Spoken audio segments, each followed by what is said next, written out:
Shripal Shah recently published two books, Leveling Up with AI, a strategic guide to AI in sports marketing, and The Art of Victory, AI, the new frontier of global sports, both available on Amazon. Now, these groundbreaking books focus on how sports organizations can and should harness the power of AI. For our featured panel, Shripal is joined by Scott Russo and Dustin Odell of Dazen Capital, who successfully raised and managed two funds centered around AI and machine learning. We'll be discussing how AI is poised to revolutionize fan engagement and reshape business models in the sports industry, and what both investors and operators should be focused on. Welcome, guys. Thanks for joining us today. Thanks for having us. Yeah, great to be here. Thank you. Well, first of you guys, what unique challenges could sports organizations run into when integrating AI technologies that have succeeded in other industries like mobile advertising and analytics, and how can they overcome these hurdles? Yeah, I think in my perspective, I think it's understanding where the data is at, understanding how to properly access, clean, and manage that data. Because I think, as we all know, data is the fuel to the AI engine. So I think it's absolutely mission critical to know how to get a hold of that data, what data is valuable to you and what's not for any given situation, and then being able to efficiently and manage those pipelines and make sure that they're scalable, because there's only more data coming. So the folks that can make best use of that in an efficient manner will ultimately win, as they'll be able to leverage the insights in that data. Yeah, and I'll add a little to that. So the industries that Dustin and I have come from, it's been advertising, digital advertising, mobile advertising, and also we look a lot at financial services and across other industries. Those two in particular often lead technical innovation for reasons you can imagine. A lot of it has to do with, in particular with AI, the availability of data, just as Dustin mentioned, the availability, accessibility, and manageability of the data. But then beyond that, it's what problems are you solving? What can you do with it? What are you analyzing? And can you predict some outcome in a lot of cases? And so the technologies are there. And I think what the sports industry will find is they have a lot of data as well. So it's now about identifying what are they trying to solve? What problems are there? What analysis is useful? And then bridging those gaps. And I think the hurdle will be making sure the data is organized, just like Dustin said, but then also identifying what are you trying to actually solve with the data? And then I think what the industry will find is there's a lot of tools already out there from other industries. How could data, oh, I'm sorry, go ahead. No, I'll keep it short. I think the other thing, just building where Scott and Dustin went, I think right in sports, unlike in the enterprise sort of space, the concept of a data lake and other things from an infrastructure point of view aren't always present with sports organizations. So I think when we're talking about creating a pool of data so that you can leverage AI to then automate or accelerate things, I suspect the absence of things like a data lake will require a little bit more on the integration side, which is a little bit of an extra step that I think other organizations wouldn't need. And how could data from AI-driven technologies in sectors outside sports be leveraged to enhance fan engagement? And what methods or metrics have proved most effective? Yeah, I think one that comes to mind for me, coming from the mobile advertising space, and I think what was interesting about mobile specifically, coming from even desktop advertising prior, was the fact that you had a mobile phone, which meant that you could track and make use of location data in real time. So that opened up a whole new world of being able to tap into somebody or present them with an advertisement or an offer. So if you think about that concept as a fan engagement in venue, there's a lot you can do with that. And I think you see a lot of technologies that certainly do that today, but there's things in that nature that kind of get to the real-time aspect of in venue or in stadium experiences. But obviously within sports, there's lots of different areas, right? There's in venue, there's at home, there's betting and other online type of interactions as well. So I think it's important to think about the interaction and the value you want to create in each one of those buckets. Yeah, and I think there's a convergence going on. So there's innovation in other industries, ad tech, fintech, others, like there always is. There's tools available, generally available AI tools that people are getting more familiar with. And then there's data, and all of that together in the sports industry, it comes together where the technology is already there. Like I said before, you identify what the problems are, you can analyze that data and get some outcome to it.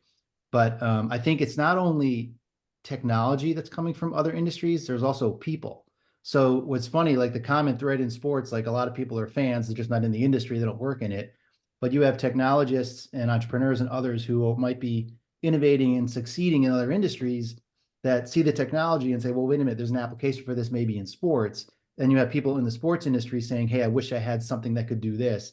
And as those come together, I think there's an opportunity. And I think you'll even see on some of these demo days, there's folks that maybe aren't from the sports industry at all, but they have technology, and that together can really drive innovation and success in sports. Yeah, I agree. And I think, I think a lot of it can also be around segmentation and sentiment. I think those are things that are done at a much greater scale outside of the sports industry. And I think when you can take that or potentially incorporate data such as like a Cardlytics, taking your season ticket bases, spend data to then inform the type of products and messaging that you then send, I think can also be used to then create algorithms with AI for the right type of product, the right type of messaging, the right segmentation, and then the right send time as well. Well, looking ahead, what emerging AI technologies do you believe hold the most promise for transforming sports marketing and fan engagement over the next decade? I Yeah. think Go ahead, I, Shripal. yeah, no, I'm a bit biased, but I think one of the things that I think has been specifically for sports more so than other industries, I think is the introduction of generative AI. The fact that most sports organizations don't have 100-person dev team, right? They don't have that sort of infrastructure. So now that you're being able to actually use chat interfaces to generate output of artifacts, in some cases applications, without having to do code, I think will drive a lot more innovation because it's lower the bar, and it's allowing other marketing or business executives to leverage the power of AI a lot faster. Yeah, and to kind of take what Shripal was saying, and it ties to the comment that I was going to make, which is I think it becomes less important. AI becomes less important in what you're doing, and I mean that by it's very important to understand the problem you're trying to solve. And I think as the AI becomes democratized, or just technology in general, it becomes less important because it's going to be obvious or assumed that everyone's using it. And I think it's there in that sense. It's really important to understand the problem you're trying to solve.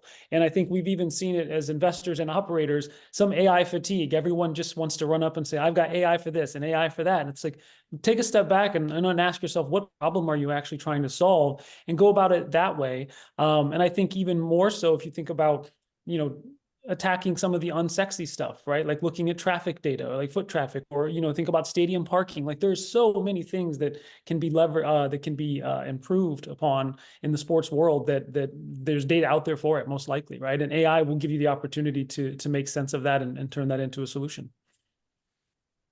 Yeah, and a little bit different angle on that question. And this is less of an industry person and more just a fan, but also technology. Sports betting is obviously, hitting it. It's a next level right now. So what does that mean? Like we're only scratching the surface on the use of technology and AI in that market. It's going to just continue on. We're not just, there's going to be applications for the bettor. There's going to be applications for the bookie, right? There's going to be applications across the board there's this gaming that's going to be going on with AI that's going to be fascinating to watch, because all that data is going to be more and more available and applied to that. But then if you take that a step further or maybe the other side of the equation, which is from the standpoint of the teams and the coaches and what they're doing, so separate from the gambling, but the detail behind what it is that they are, who's going to win a game.